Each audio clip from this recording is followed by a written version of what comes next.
16 horas e 8 minutos da segunda-feira, dia 8 de julho de 2013. Começa aqui mais um Saludes, um programa que visa o resgate das medicinas tradicionais, sobretudo a acupuntura, que é a minha especialidade, mas também a medicina ayurvédica tibetana, e traz as técnicas de ponta para a saúde e qualidade de vida. Aqui é um programa de saúde de verdade. Eu estava no carro vindo para cá, ouvindo o programa Saúde. Aí eles falam assim, programa Saúde e tal, especialista em saúde, coqueluche. Isso não é saúde. Não, programa Saúde, hipertensão. Programa Saúde, nefrologia. Programa Doença. Programa Saúde é este. Programa Saúde é este que tratamos de saúde e qualidade de vida, que em última análise, segundo eu tenho escrito e colocado no Face e nas minhas publicações sobre o meu trabalho, a saúde é ser o que se realmente é. Concorda? É resgatar a essência que somos perfeitos, né? Exatamente. O resto é coisas que a gente vai agregando durante a vida, sem saber, mas ter saúde é resgatar a essência. Isso é a base da minha percepção de saúde. Aqui no Brasil comemora-se hoje o Dia do Pacificador. Dia 8 de julho também é o Dia do Padeiro, Dia da Ciência. Hoje também é Dia do Fotógrafo. Dia do aniversário de Ouro Preto, aquela cidade maravilhosa de Minas Gerais, onde tem as estátuas do Aleijadinho. Dia da Bandeira na cidade do Rio de Janeiro e Dia da Emancipação do estado de Sergipe.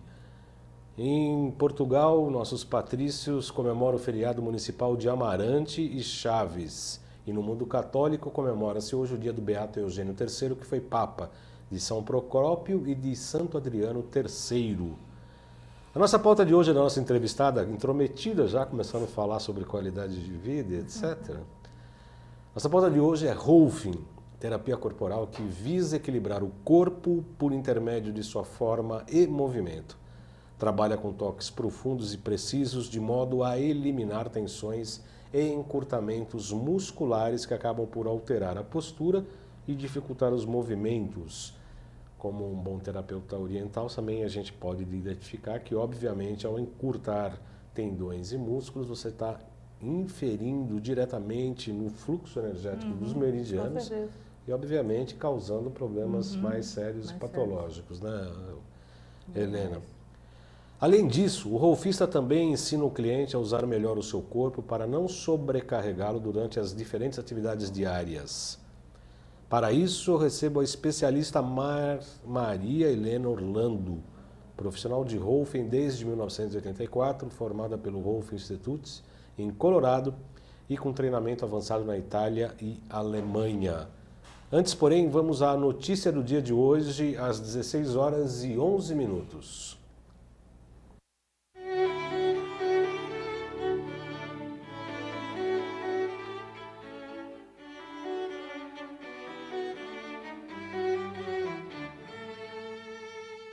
O cérebro humano, esse ilustre desconhecido, veja só, o cérebro humano é a estrutura biológica mais complexa na Terra. Tem cerca de 100 bilhões de neurônios, segundo os últimos cálculos.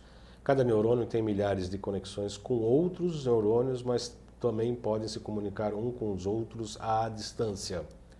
Além disso, o cérebro muda ao longo do tempo por uma série de razões, por exemplo, através do mecanismo da plasticidade cerebral. Aliás, a neurociência está estudando muito essa história da plasticidade cerebral, da modificação dos padrões do cérebro, inclusive em relação às conexões neurais. Antigamente se falava muito que o neurônio, quando morria, não se podia ser mais produzido, né? Ele não poderia, ele entrava num colapso, morria e não podia ser mais reposto. Hoje sabe-se que não é bem isso. Outra coisa bastante interessante que a gente fala, que a medicina tradicional chinesa, a MTC, fala no pensamento de barriga, né? Que a gente se esvazia a mente e se concentra nos intestinos, sobretudo o intestino delgado, que é um órgão acoplado do coração e que os chineses falam pensamento de barriga, que seria o pensamento mais instintivo, mais intuitivo. E hoje a ciência admite que se o cérebro produz 100 bilhões de neurônios por dia, os intestinos, o intestino delgado, sobretudo 100 milhões de neurônios, sobretudo os precursores da serotonina. É uma informação bastante importante para tratamento, inclusive, de depressão, Sim. onde você dá alguns alimentos que possam ter triptofano, por exemplo, para estimular a produção de serotonina. Voltemos à nota aqui. Lesões cerebrais também podem provocar vários tipos de alterações na anatomia e fisiologia do cérebro, para compensar a função perdida ou maximizar as funções que permanecem. Assim, cada um de nós, continuamente submetidos a experiências novas e diferentes, temos um cérebro único.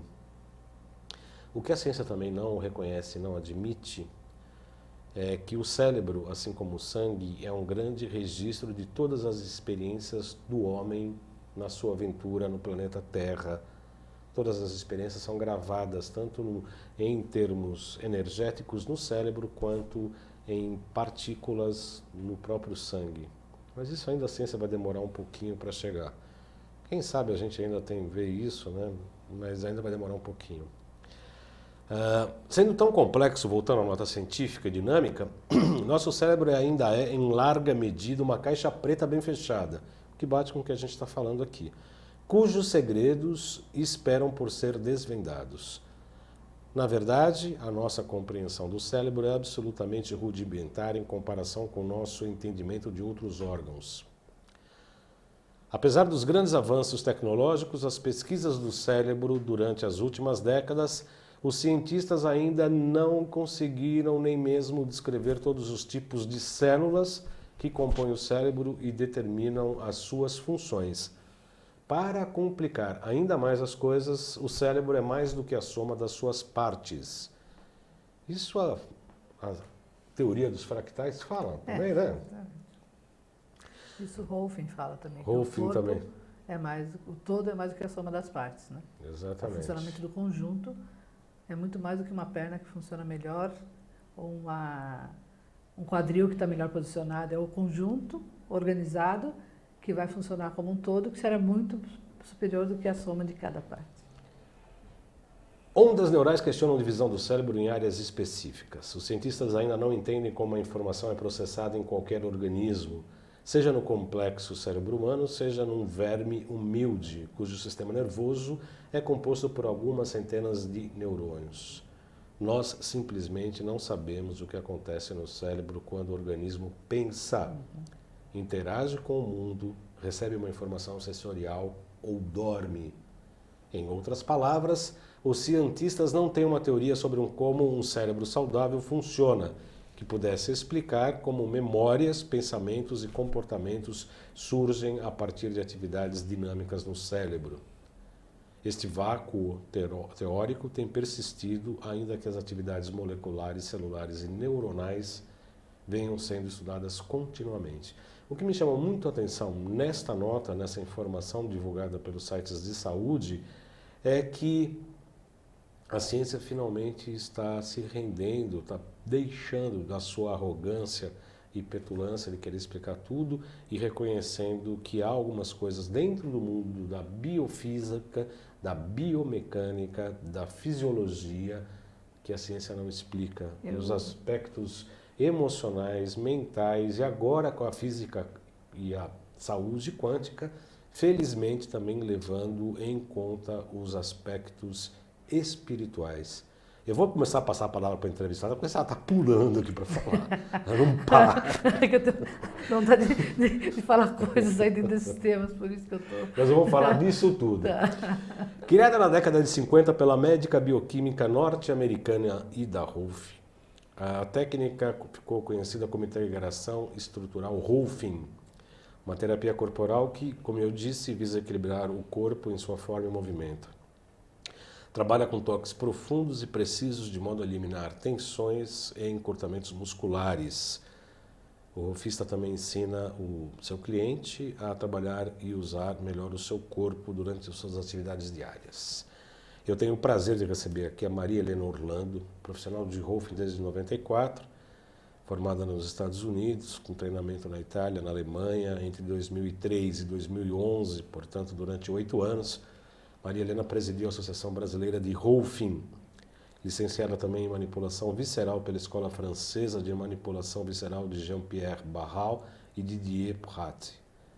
O Salutes, como vocês sabem, é um programa de TV que visa o resgate das medicinas tradicionais, mas traz as técnicas de ponta para ser o que se é.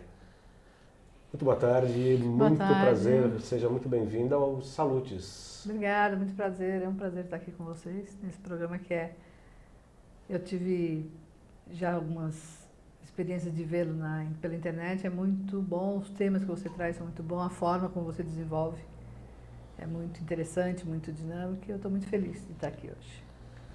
Você, antes do programa, antes da gente começar a falar especificamente do que é o Rolf, nós estávamos falando um pouco da sua vida. Você foi uma empresária, uma industrial, milionária, rica, e falou, bom, acho que agora eu vou fazer massagem porque eu cansei de ganhar dinheiro, foi isso? Não, ao contrário, eu era uma empresária, pequena empresária para a família, e eu tive, aos 28 anos, um evento, isso estou falando da década de 80, um evento de estresse muito agudo que me levou ao cardiologista. Eu tive um burnout, eu tive um estresse muito forte. Daí eu comecei a procurar algumas alternativas e comecei a fazer um curso de massagem, queria receber massagem toda semana. Daí eu resolvi fazer um curso de shiatsu e daí eu me apaixonei pela área. Daí eu comecei a fazer yoga, daí eu comecei a receber acupuntura, comecei a abrir minha perspectiva de visão de mundo para essa área. E daí depois de 2 anos, eu resolvi deixar a empresa e trabalhar com shiatsu. Trabalhei 2 anos e meio com shiatsu. Daí eu conheci o Rolfing, que é uma técnica de uma formação muito extensa, são 2 anos. Então quero agradecer aqui a entrada de Adriano Santos, que está comentando boa tarde, o Edgar Balbo, que está entrando na sala, e o Renato Loeb e a Áurea Regina de Sá. Vocês, por favor, encaminhem perguntas e questões. Lógico, né? estou aqui à disposição. Sobre os trabalhos técnicos, hoje estão a cargo da Kelly Umezaki, que está no nosso Twitter, comandando cada tomada de cena. Uhum. Como é que você começou a fazer, então? Massagem, você buscou as ditas alternativas, você sabe que esse nome causa o furor tanto em você quanto a mim mesmo? Hoje em dia é mais considerado mais complementares, né? Hoje em dia a terminologia mais adequada acho que é complementares, né? Mas a acupuntura ainda, eu ainda defendo o que a OMS fala, que é a medicina tradicional. Uhum. Que a atual é contemporânea e a acupuntura é a medicina tradicional. Então, quando você começou a receber essas ditas terapias alternativas e tradicionais, como massagem, inclusive com a acupuntura mesmo que você se referiu, houve uma mudança de vida? Você se tornou uma outra pessoa?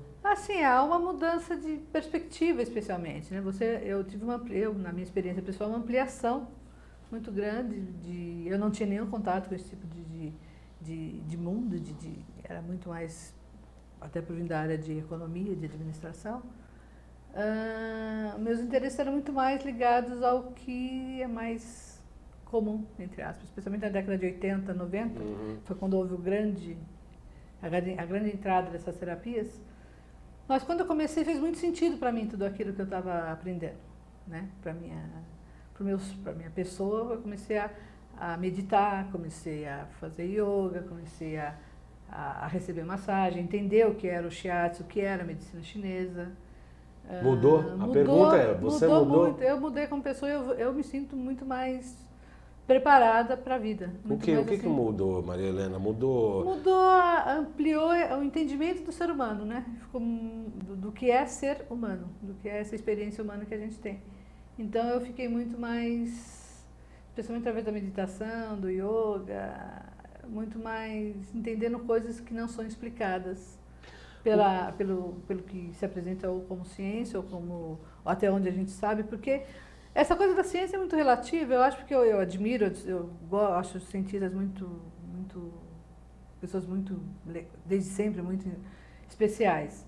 Mas aquela história, quando não se falava em força da gravidade, e era uma força que estava aí, e está aí, até o Newton um dia, Isaac Newton, vê a maçã cair e perguntou, por que ela cai e não sobe? E a força da gravidade, que o Rolfing trabalha muito com isso, está presente o tempo todo e a gente sabe que ela também a gente não palpa, não vê. As energias eletromagnéticas também a gente não palpa, não vê. A gente sabe que elas existem e temos alguns aparelhos que podem medir. Então, eu acho que nós somos rodeados de uma série de questões, os próprios meridianos de acupuntura, que são maravilhosos.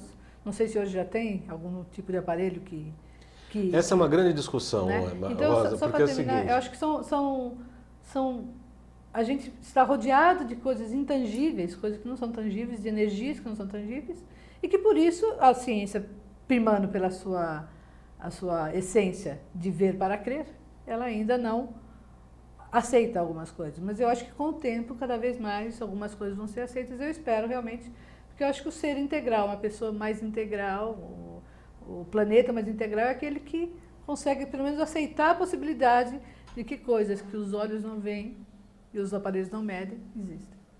Em relação ao que você se referiu aos meridianos, é uma grande discussão. A minha defesa, eu sempre falo que não há nenhuma comprovação científica da existência dos meridianos. Já se fez dissecação de cadáveres, não há nenhum sistema analógico ou paralelo, nem o sistema circulatório, nem o nervoso, nem o simpático. O que se conseguiu na Coreia recentemente é uma injeção de alguns materiais radioativos e se prova que aquela corrente energética passa por lá. Mas do ponto de vista físico, orgânico... Isso eu não sabia. Não. Tem umas fotos coreanas, inclusive agora nesse simpósio de 23 de setembro, do qual inclusive eu participo com palestra, né? Eu vou falar lá sobre acupuntura quântica e sobre alquimia, mas eles aparecem normalmente, o pessoal traz algumas fotos, o pessoal fica com muitos equipamentos para demonstrar algo que já existe. Você sabe que houve uma rolfista, agora há pouco tempo atrás, rolfista é a profissional que trabalha com rolfing. Uma colega nossa, da Associação de Rolfing, que é a Paula, que ela fez o doutorado dela em dor crônica e foi Rolfing e acupuntura. 60 pacientes, sendo 20 só passando por Rolfing, 20 por acupuntura e 20 por Rolfing e acupuntura, que foi o grupo que teve melhor. Então a conjunção de... Inclusive a Aida Rolf, ela praticava yoga, era muito adepta da acupuntura e da osteopatia também, que foi onde ela baseou toda a teoria dela para desenvolver a técnica de integração estrutural do Rolfing. Então, excelente. Então tem uma interface muito bonita entre Rolfing e acupuntura. Ótimo, bom saber. Vamos começar a explicar, porque são 16 horas e 25 minutos. Vamos começar a explicar o que é o Rolfing, como apareceu a bioquímica, médica bioquímica norte-americana, não foi isso? Ela é americana. E aí, baseada em Reich, por exemplo? Não, ela por ser uma bioquímica, ela começou a estudar, lá na década de 30, as propriedades de um tecido chamado fáscia. Fáscia... todo mundo deve saber, quando você pega um pedaço de carne, fáscia é aquela película branca bem fininha. E ela começou a estudar as propriedades, porque essa fáscia, cada músculo tem a sua fáscia. Cada grupo de músculos tem a sua fáscia. Por baixo da pele nós temos um grande macacão, como se fosse um macacão de fáscia. E esse chama-se tecido conectivo, porque o corpo todo é permeado pela fáscia. E ela começou a perceber e fazer pesquisa sobre esse tecido, e hoje em dia, nós já estamos no 4º Congresso Internacional sobre Estudos da Fáscia. O primeiro foi em Harvard, que eu tive a oportunidade de ir, que hoje em dia está uma grande evolução nessa área das terapias faciais, que ela intuiu há 50 anos atrás. Então, o que ela intuiu e pesquisou é que um corpo ele vai ficando desalinhado, ou por um acidente, ou por mau uso, porque... em função de mau uso, de posturas erradas, de acidentes, essa fáscia ela vai ficando encurtada e fora de posicionamento. Então, através do Rolfing, que é uma manipulação muito especializada, e educação do movimento, ela desenvolveu uma série de sessões, entre 10 a 15 sessões, em que o terapeuta vai trabalhando, através da manipulação, as partes, cada sessão tem um objetivo, né? tem uma área do corpo que a gente trabalha, no sentido de soltar esse tecido miofacial e melhorar a relação entre as partes. A minha pergunta, Maria Helena, é sobre a face, você falou em soltar. É sempre soltar por excesso de rigidez, a patologia, um afrouxamento, um esgarçamento, um excesso, a hipotônus da face também se causa um problema. Essa coisa da tonicidade maior ou menor tem muito a ver com biotipo, né? Por isso que a gente fala o número de sessões entre 10 a 15 em função de vários fatores, inclusive das respostas corporais. Quando você tem uma pessoa que tem uma hipotonicidade, onde a face já é mais loose, em que ela é mais solta, né? mas a tendência dela é de se desalinhar, sair de um alinhamento ideal para aquela estrutura corporal. Então, o que a gente faz através da manipulação e da educação do movimento é reorganizar todo esse sistema através de movimentos profundos, às vezes mais suaves, e trabalhando sempre no sentido de ver como que o todo vai poder funcionar, vai ficar mais organizado para aquela estrutura, para aquela possibilidade de cliente, para que ele funcione melhor quando tiver nas funções do dia a dia. E daí pensando sempre que a força da gravidade está atuando sobre ele. Então a tendência o objetivo do Rolf é fazer com que a pessoa fique no upright, na verticalidade, de forma mais adequada, funcionando de forma melhor e gastando menos energia. Então, num trabalho clínico como é o nosso, eu posso ter uma menina de 14 anos com uma postura e um senhor de 88 com dores e uma cifose muito grande. Então, é lógico que eu não posso atendê-los com o mesmo número de sessões nem com o mesmo tipo de toque. E dentro dessa gama tem várias. Então, o terapeuta tem que desenvolver estratégias baseadas no conhecimento dele, da anatomia e daquela estrutura, fazer o que a gente chama de leitura corporal e aplicar para cada cliente, dentro do pensamento de Rolf, a melhor sequência de sessões.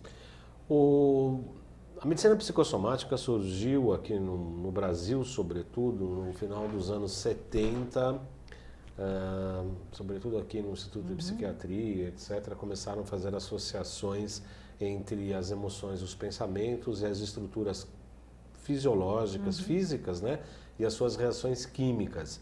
Os chineses nunca separaram a alma do corpo. Aliás, cada órgão tem o Shen, tem o espírito. Cada emoção tem o seu domicílio, etc. Como é que o Rolfing avalia o impacto das emoções e dos pensamentos sobre a estrutura facial? É direta. Ligação direta. Ligação direta. Inclusive, o Rolfing entrou no Brasil via psicossomática. Via o Pedro Prado, que é quem trouxe o Rolf para o Brasil. Ele é um psicólogo que fez a formação lá fora. E ele trouxe para o Brasil e é nosso primeiro doutorado, porque hoje em dia o Rolf já é nível de pós-graduação. Né? O Rolf já tem, em termos de formação, já é pós-graduação. Mas o para Pedro, quais categorias? Psicólogos, psicólogos, terapeutas? Educadores físicos, tem que ter graduação, né? Então, como é pós-graduação, a pessoa... educadores físicos, psicólogos, fisioterapeutas, dentistas, médicos, nós temos médicos, fisiatras que são rolfistas. Nós somos no Brasil 170, é pouca gente. É muito pouco. Muito pouca gente, né? Mas só para terminar, então o Pedro, o doutorado dele foi em Rolfing na área de psicossomática da PUC. Então o primeiro doutorado que nós temos em Rolfing é justamente porque a gente entende e valida a conexão intrínseca e direta entre corpo, emoção. Então, muitas vezes, psicólogos podem encaminhar pessoas para fazer Rolfing em função de uma pessoa que está fazendo terapia e o psicólogo percebe que ela está presa num corpo ainda que não permite que a parte emocional dela expanda de forma adequada. Aliás, então, o rolfista não trabalha na parte emocional, ele trabalha na parte de reorganizar aquele corpo para que ele fique melhor estruturado e isso muitas vezes ajuda num trabalho de psicoterapia. Quando eu fiz a psicopatologia e trato meus pacientes com acupuntura e com uma abordagem psicológica, inclusive, embora não seja psicólogo, mas tenho uma pós-graduação na área da psicopatologia, eu tenho percebido que há muito essa ruptura. Parece que tem uma alma, um espírito que não ocupa direito aquele corpo não conduz diretamente com aquela alma, com aquela personalidade, com aquela personagem. Você sente isso no teu trabalho clínico? Às vezes sim, às vezes a gente... Como terapeuta corporal, a gente procura não inferir e fazer junto ao cliente nenhum tipo de avaliação nesse sentido de falar da área de emoção, mas a gente percebe que muitas vezes isso é muito evidente, né? E daí a gente trabalha e muitas vezes acontece do próprio rolfista encaminhar o cliente ou para um psicoterapeuta ou para um tipo de yoga, de pilates. O rolfista sempre tem que ter uma visão ampla o suficiente para perceber que aquilo... Eu brinco, a gente tem um cartãozinho magnético do corpo, a gente trabalha no corpo, mas a gente tem que ter... E o rolfista, por formação, nossa própria formação, tem toda uma experiência de outros níveis emocionais, que é para vocês ter a capacidade de perceber, identificar e poder encaminhar para que a coisa seja trans e multidisciplinar, e não somente uma coisa única, porque o ser humano é múltiplo, então não há terapia nem da mais tradicional, a mais tecnológica, que dê conta de cuidar de uma complexidade como é o ser humano. Eu estou falando isso porque eu trato de indicações de pacientes com depressão, por exemplo, com insônia, e a gente percebe bloqueios realmente energéticos, orgânicos, e que eu sinto perceptivelmente, principalmente em casos de depressão, parece que tem uma dissociação entre corpo e alma, isso que eu me referi. E para tratar o estresse, Maria Helena, como é que o rolfista trabalha um executivo que chega lá no seu consultório e fala assim, nossa, estou estressado, como é que você faz uma avaliação? Obviamente tem todo um trabalho de anamnese seu. Sim, lógico, tem uma anamnese. A pessoa quando chega e fala do que ela está sentindo, que pode ser desde um desconforto ou uma má postura, até uma patologia mais séria. Muitas vezes eu trabalho em conjunção com fisiatras, com reumatologistas que encaminham os pacientes para a gente. Assim como muitas vezes a pessoa chega com algum tipo de patologia que eu percebo que é mais sério, em termos, por exemplo, de coluna, eu tenho profissionais da área médica, da área de psicologia, com quem eu trabalho, para que seja encaminhado, porque às vezes é uma coisa muito mais, que não seria nem caso de Rolf, poderia ser um caso mais sério.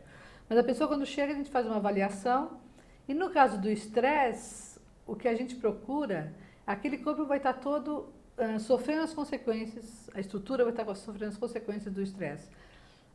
O pescoço encolhido, os ombros também tensos, as costas, geralmente lombar muito tensa, muito apertada. Então, o que a gente vai fazendo é justamente isso, vai trabalhando no sentido daquela tensão se desfazer, da face ser descolada e a estrutura ganhar espaço para a pessoa poder ter mais opções de expansão de movimento, e com isso, em geral, o estresse, a hora que você trabalha o físico, o estresse diminui muito. É como fazer exercício, é como fazer e o que a gente faz, o que eu sempre indico é que a pessoa faça alguma coisa paralela ao Rolf. Pilates, caminhada, alongamento, yoga, porque ele vai fazer Rolf comigo uma vez por semana. E vai estar sendo submetido ao estresse durante 8 horas por dia, no mínimo. Então a gente fala, tenha o que a gente chama, o Rolf aumenta muito o nível de consciência corporal da pessoa. Né? A pessoa que vai fazer Rolf, assim como outras terapias, mas no caso do Rolf, o nível de consciência, de percepção corporal dela aumenta muito. Então o que a gente faz é orientar o cliente no fim das sessões, o que ele pode fazer no dia a dia, alguns pequenos alongamentos, algumas coisas que ele possa ter como ferramenta no dia a dia dele para que aquela estrutura continue a funcionar de forma mais equilibrada. E geralmente as pessoas têm um resultado muito, muito, muito bom. Em 18 anos que eu trabalho com isso, é muito, muito gratificante para a gente como terapeuta ver os resultados. Maria, nessa semana eu tive uma experiência que eu estava contando até, inclusive, antes de começar o programa, que eu postei num grupo de jornalistas sem censura, o nosso programa aqui, e tiveram mais de 200 mensagens, a grande maioria apoiando, mas algumas pessoas condenando ali, como se eu estivesse fazendo uma propaganda apenas. Estava, de fato estava. Mas fazendo uma propaganda de um trabalho, desse trabalho sério que é esse programa de entrevistas, que eu só entrevisto pessoas sérias aqui, gente de primeiro time, né? E os jornalistas, entre outros, me pediram para que eu fizesse essa pergunta a você. Quais técnicas do Rolfing ou qual exercício indicado para a famigerada tendinite, o terror dos tecladistas que fazem jornal nos computadores? Olha, em muitos lugares, a primeira orientação que a gente dá é ter um ambiente de trabalho adequado. Ambiente de trabalho adequado significa não trabalhar todo o tempo em laptop. Como esse, por exemplo. Como esse que você está trabalhando. Trabalhar em desktop, pelo menos com teclado e computador, numa posição em que vocês que estão aí agora provavelmente vendo esse programa através do computador, o monitor tem que estar exatamente na frente de vocês. O monitor não poderia estar, pelo menos a grande parte do tempo. É lógico que a pessoa faz um trabalho de meia hora, 1 hora, não tem problema nenhum. Mas a pessoa que fica realmente como jornalistas, que tem que ficar o tempo todo datilografando e fazendo digitando, né, e fazendo as matérias, é ter um ambiente de trabalho adequado, inclusive a cadeira. Porque a cadeira a pessoa tem que estar, como eu estou aqui, com as costas completamente apoiadas. Apoiadas. Que é para dar um suporte lombar, que tudo isso eu estou falando porque está influenciando na digitalização. Né? E a coisa do digitar em si, ela tem que ter como hábito, assim como as pessoas têm que escovar dente todos os dias, não dá, né? O digitador, especialmente, tem que todo dia fazer alongamento. Tem que todo dia trabalhar com bolinhas, pessoas que ficam muito tempo. Trabalhar no sentido de fazer com que as articulações se movimentem de forma menos rápida e mecânica e só de uma forma. De forma diferente, de forma diferente. Né? Então tem que fazer movimentos de alongamento, de soltura de articulações, para que os tendões não fiquem inflamados. Porque, na verdade, o que acontece quando a pessoa está digitando, os músculos que fazem esse movimento estão todos no braço. Então, a hora que ela está fazendo isso, aqui tem uma série de cabinhos e fica... E aquilo inflama e vira. Alguém que chegue com tendinite, inclusive eu fiz uma especialização com uma professora americana, a gente entende que se manifesta no pulso, a tendinite, por exemplo. Mas a questão pode vir desde o pescoço, desde a lombar que está mal posicionada. A gente sempre pensa em como aquele corpo está sendo utilizado naquela atividade e de que forma a pessoa tem que entender o funcionamento, fazer o trabalho de Hofe, no caso, para soltar e no dia a dia dela reorganizar. Então, teve muito cliente que eu falo, olha, se você não mudar o teu ambiente de trabalho, você vai estar gastando dinheiro à toa. E passar no tempo aqui à toa, porque é o que eu falo, uma hora comigo. E hoje em dia, os tablets e os smartphones estão dando problemas seríssimos, mais do que lombar. Hoje em dia, na clínica, inclusive o doutor Eduardo Pereira, que é um ortopedista com quem eu trabalho, ele também está percebendo que os problemas de cervical estão piorando muito em função dos tablets e dos smartphones. As pessoas ficam o tempo todo aqui. E é o tempo todo, né? O tempo todo. Então tem um dado que as pessoas precisam saber. Nós temos um alinhamento vertical ideal em que a ponta da orelha tem que ficar em direção do ombro. Uma verticalidade. Se você vê a pessoa do perfil, a orelha dela tem que estar em direção ao ombro. A cada centímetro que a cabeça estiver projetada para frente, centímetro não é nada, né? Equivale a esforço extra na cervical, equivalente a segurar 15 quilos. Então, uma pessoa que está no smartphone e no tablet, ela está às vezes com 6 centímetros, 5 centímetros. Então, a cabeça dela, eu tenho um programa de análise de postura, uma cabeça que estaria naturalmente pesando 6, ela chega a pesar 70. Não é que ela pesa. Em função da força da gravidade. Então, a cervical vai ficando completamente, não só a cervical, mas a lombar, mas a cervical especialmente, ela vai ficando completamente tensa, contraída, a musculatura tem que ficar se esforçando muito mais para não deixar, eu brinco, a pessoa cair de cara no tablet. Então, isso precisa ser tomado muito cuidado. A minha formação é massoterapia. E todos os trabalhos com tendinite, eu começo, pega a pessoa, primeira coisa, soltar a cervical. Primeira coisa, começa a cervical, tá? E às vezes a pessoa vem com problema de distúrbio de mandíbula, problema de osso, de braço, tudo cervical. Tudo né? cervical. Hoje em dia a gente trabalha muito também junto com dentistas que fazem a parte de aparelhos, porque o posicionamento da mordida influencia diretamente na cervical também. Então por isso que eu falo, o trabalho de tratar uma pessoa quando vem procurar a gente, acho que é função de todos os terapeutas e médicos, ter conhecimento, não de tudo porque é impossível, mas de uma gama maior de possibilidades de tratamento para que sejam feitas parcerias. Exatamente. E o cliente seja melhor atendido, porque realmente é lógico, a pessoa chega lá com uma dor, o Hofe é muito bom para isso também, tirar em 2, 3 sessões uma dor de lombar. Faz serviço de emergência. É bom para isso?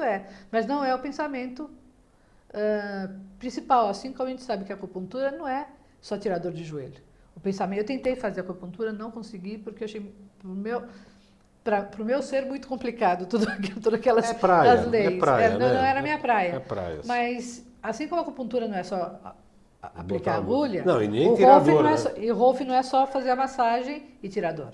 Né? É um pensamento sistêmico, a gente fala, um pensamento sistêmico, mas que quanto mais os terapeutas e as pessoas que cuidam dos clientes puderem ler, aprender, fazer... faço isso, workshops de uma área que não tem nada a ver com a minha área, muitas vezes. Uhum. Para conhecer outras coisas, não para aplicar, mas para poder indicar. Até para eu poder, como paciente, usufruir. O que eu costumo dizer, Maria Helena, inclusive em relação à acupuntura, tirar a dor é a coisa mais marginal e periférica do que a Exatamente, acupuntura pode ser. Eu costumo brincar que eu falo, para tirar a dor a gente trabalha de costa de olho fechado para tirar a dor. E a acupuntura é para alinhar a pessoa e colocar realmente em relação ao contato com a sua própria natureza. E por conta disso, o que a gente tem percebido no consultório, as pessoas que se submetem a tratamentos a médio e longo prazo com acupuntura e outras técnicas corporais, alquímicas e quânticas, etc., a pessoa acaba tendo o que você teve no passado quando descobriu as ditas terapias alternativas, ou seja, a pessoa muda em relação ao seu padrão de vida. Quando uma pessoa vem com uma depressão, com problemas sérios emocionais, obviamente não existe acupuntura ou estresse, que aliás eu vou dar uma palestra dia 25 de julho, quinta-feira, interessados 3263-1212 na Clínica TAI, sobre estresse. Não existe acupuntura para as condições que causam o estresse. Existe acupuntura para que a pessoa lide com as condições estressantes sem se desgastar tanto, ou seja, uma mudança de padrão, de paradigma da própria existência. A pergunta que é em relação ao Rolfing é: quando eu mudo um hábito postural, uma conduta, um jeito da pessoa se equilibrar na vida, obviamente ela vai ter que descobrir outros pontos de equilíbrio de se relacionar com o problema. Como é que isso se fundamenta? Como é que isso realmente se enraiza e essa pessoa muda a postura diante do mundo?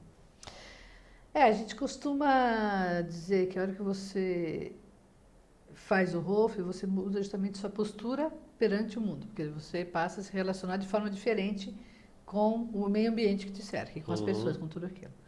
E essa, muitas vezes, por incrível que pareça, e eu falo muito com meus clientes sobre isso, é a parte mais difícil às vezes. Porque a pessoa está acostumada a se reconhecer daquele jeito. Daquele jeito. E daí nós estamos trabalhando com conceitos que chamam imagem corporal e esquema corporal. Que, aliás, quando eu fiz pós-graduação, eu trabalhei em cima desse tema. Que imagem corporal é como a gente se percebe. Esquema corporal é o que a gente é. Então, o Rolfing, ele muda com muita eficiência o esquema corporal, que é uma pessoa que, por exemplo, é muito cifótica, tem toda uma pessoa colapsada, que ela se abre e fica com a postura melhor e abre o peito para o mundo. E se expõe de forma mais direta e olha todo mundo de frente. Nesse momento, a pessoa, é interessante que ela tenha consciência de que ela está mudando não só a parte corporal. Que a relação dela de emocional com o mundo também, as pessoas estão percebendo de forma diferente também. E não é só físico. É emocional, mental, né? Tudo, então a pessoa, muitas vezes, eu falo, olha, a pessoa às vezes quando fica assim, nossa, mas parece que eu estou metida. Parece que eu estou me exibindo. Então a pessoa tem uma série de preconceitos ou de questões que ela mesma, a tendência, no primeiro momento que ela tiver um estresse, um desequilíbrio, é voltar para a postura antiga como proteção, né? Então, o Rolfing, justamente o que a gente procura fazer é fazer com que a pessoa se perceba e exercite no dia a dia dela aquela nova postura e também o que vai junto com aquela nova postura, que é um novo ser que está caminhando pela vida de forma diferente. Porque, Maria Helena, o que eu tenho percebido exatamente nesses processos, sobretudo quando a gente trabalha com os florais alquímicos, em que a gente trabalha com remoção de traumas, modificação de comportamento, é exatamente o que a psicologia chama de auto-boicote, né? A pessoa tem uma outra postura, está começando a descobrir um caminho que vai torná-la feliz e parece que tem uma força contrária para voltar ao que era. Você percebe isso na tua prática? Percebo. Eu falo, olha, mudar a postura externa, física, é até fácil num sentido, porque você tem uma técnica muito boa. Mas mudar o que está intrinsecamente naquela postura, que é o ser humano, que é aquela pessoa, em termos emocionais, às vezes é mais complicado. E aí eu falo, precisa do comprometimento e do querer daquela pessoa, de se perceber, e isso é uma coisa trabalhosa. Muitas vezes é uma coisa... Por isso que às vezes o Rolfing e a psicologia andam muito juntas, né? Então, muitas vezes eu falo, olha, seria talvez agora interessante você ver por que motivos você tem essa percepção de que estar numa posição mais ereta é estar, por exemplo, parecendo mais metido, ou parecendo mais arrogante, ou parecendo, enfim.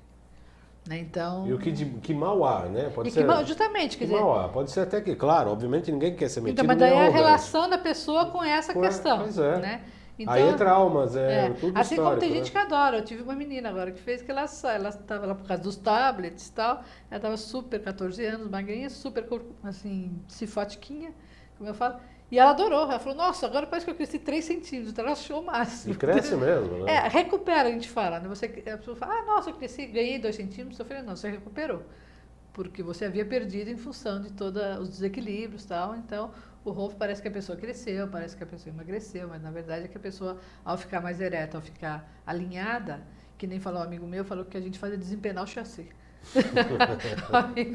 É o espigão corrido, né?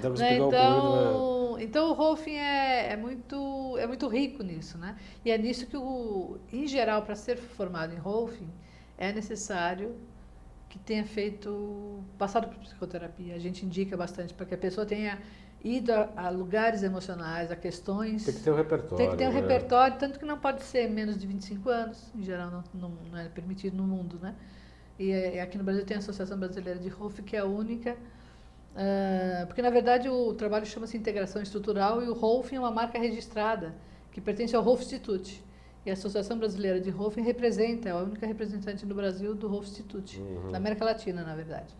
Então, a formação lá dura 2 anos e meio, mais ou menos. E lá, então, é dado toda uma orientação. A pessoa passa por uma entrevista e, muitas vezes, um candidato que a gente percebe que tem algumas questões ainda a serem trabalhadas, a gente indica que ele... gente que eu falo, eu não estou mais presidente, mas eu falo na época que... Você presidiu, né? Que eu presidiu. Os profissionais da associação que estão encaminham o candidato e falam, olha, talvez fosse melhor você trabalhar alguns aspectos seus para ser um terapeuta mais completo, para ser um terapeuta que possa atender melhor as questões dos pacientes que vão chegar até você. Né? Maria Helena, você falou no princípio, nós estávamos falando sobre o todo e as partes, as coisas muito mais importantes que... infelizmente, acho que hoje, quer dizer, na verdade foi necessário durante uma evolução da ciência para que a medicina dividisse o corpo em várias partes, para se desenvolver as especialidades, etc. Então se estuda muito a parte e se perde um pouco a razão do todo, né? E aí falamos que o todo é muito mais do que a soma das partes. E as partes também contêm todas as informações do todo, né?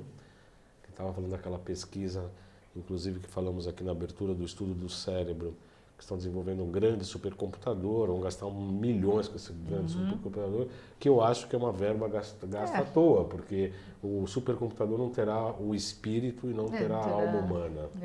Então me fala um pouco, eu gostei do que você falou, não é só uma articulação coxa-femoral, não é um braço, não é uma tíbia, né? A gente olha como sistema. Né? Na nossa formação, a gente tem o desenvolvimento dessa percepção de que uma dor no quadril, por exemplo, pode estar relacionada a um tornozelo mal colocado, mal posicionado, por coincidência uma questão agora de uma pessoa que tem uma dor na lombar direita por causa de uma fratura no tornozelo esquerdo. Então não adianta eu ficar pensando em tirar a dor da lombar dela. E isso com certeza vai se refletir no ombro. Né? Então eu penso sempre em reorganizar, melhorar a relação entre as partes, entre aquelas estruturas, porque elas funcionam em conjunto, essa que é a grande questão. O corpo humano, ele funciona em conjunto. Eu estou sentada aqui agora, aparentemente imóvel, mas tem uma série de questões, inclusive posturais, que estão trabalhando no meu músculo, meu pescoço está trabalhando o tempo todo para manter minha cabeça e minha lombar, e meu coração está batendo e fazendo um movimento enorme aqui dentro, e está tudo se ajeitando. Então o corpo está sempre se autorregulando, no sentido de manter aquela estrutura, teoricamente, funcionando da melhor forma. O Rolf pensa nisso, sim, que ao você trabalhar, ver uma estrutura que está em desequilíbrio, você tem que melhorar a relação entre as partes, você tem que melhorar aquela estrutura como um todo para que aquele ser humano, para que aquela pessoa funcione de forma mais adequada. Então, mas é lógico, se chega uma pessoa referendada ou chega com alguma questão de dor muito intensa, muitas vezes, a primeiro momento, a gente faz um trabalho de aliviar um pouco aquela algia, né? Porque senão a pessoa também se frustra. Claro. Porque se a pessoa fala, olha, eu estou com meu pescoço, que eu não consigo dormir a noite inteira, e eu vou trabalhar só a perna dela, ela vai falar. Então, em função da prática clínica, você vai adequando para cada situação o que o Rolf propõe como terapia. Né? Então, você não pode fazer sempre da mesma forma para todo mundo, que não é faz possível, sentido. não faz sentido. Não né? faz sentido. Assim como não faz sentido os protocolos de acupuntura também. Imagino que não, né? Essa é uma discussão com a questão científica da acupuntura que a gente tem bastante dificuldade, porque se cria, inclusive no HC, quando eu fiz a psicopatologia, se criava protocolos de pontos auriculares e ponto placebo. Eu falei, olha, eu falei com os psiquiatras, eu falei, se você colocar um ponto, ainda que não tenha nenhum elemento para ser estimulado no pavilhão auricular, você está mexendo na estrutura biofísica da orelha e você está dando um estímulo. Se não aquele estímulo que você deseja, mas um outro estímulo. Não dá para criar placebo com agulha, não dá para querer provar que aquele ponto funciona de uma determinada maneira, mesmo porque pode funcionar de um jeito para mim diferente do que funciona para você. Isso é uma questão muito séria.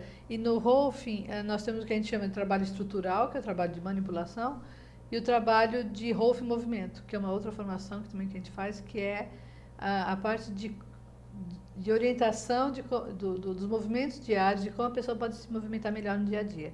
E isso a gente tem que ter muito em mente também, que tem pessoas que têm uma facilidade motora, uma facilidade de percepção corporal melhor e é mais fácil você dar algumas orientações. Para outras pessoas, você vai dar alguma orientação, ela fala assim, nem adianta me dar que eu não vou fazer nada. Né? Então você tem que ter muitas ferramentas na mão para poder atender melhor. Eu entrevistei aqui a Maria Helena Orlando. Acabou o programa, Maria Helena. Acabou rápido, hein? Muito bom. O pessoal às vezes fala assim, puxa, mas é 1 hora que eu vou ter que falar aqui. Eu falei, fica tranquila, porque já passou 1 hora, são 16 horas e 55 minutos. Que bom, gostei muito. Eu vou convidá-la novamente, porque tem uma série de outras questões que eu gostaria de lidar com, tratar com você, a complexidade dos toques e das massagens, quantas são muito superficiais, médias e profundas, quais são os meridianos da acupuntura, por exemplo, nas grandes articulações, eles saem da periferia e entram para os órgãos internamente. Sim. Então eu gostaria de saber que tipo de manobra que podem ser feitas. A gente vai precisar falar mais vezes. Aquelas fotos que você ia trazer e não trouxe, e a gente ia tirar e não conseguiu, a gente também não deu tempo de tirar. Mas a gente vai marcar um outro programa daqui a 1 mês e meio a 2 meses. Eu deixo as câmeras abertas, eu não sei se o pessoal caiu da cadeira ou se o meu chat não está funcionando. Não recebi perguntas, mas tinham 4 pessoas, pelo menos, logadas, participando do chat. Mas eu quero que você deixe para as câmeras os seus contatos, as pessoas, os teleinternautas que querem entrar em contato com você, ou por e-mail, telefone, sinal de fumaça, enfim. Bom, eu atendo em São Paulo, o telefone pode ser? Pode ser. É 38190153. O site é www.rolfing-sp.com.br. E quero deixar também o site da Associação Brasileira de Rolfing, que é onde as pessoas que talvez estejam interessadas em fazer curso, obter informações sobre profissionais e também que não estão em São Paulo, que é o www.rolfing.com.br. Que esse é o da associação aqui de São Paulo. E foi um prazer estar aqui, muito obrigada. Espero poder ter contribuído de alguma forma. Não, com certeza contribuiu. Com certeza contribuiu. Eu pensei que você ia falar assim, espero que me seja chamado novamente em breve. Isso eu espero mesmo, mas isso é você que tem.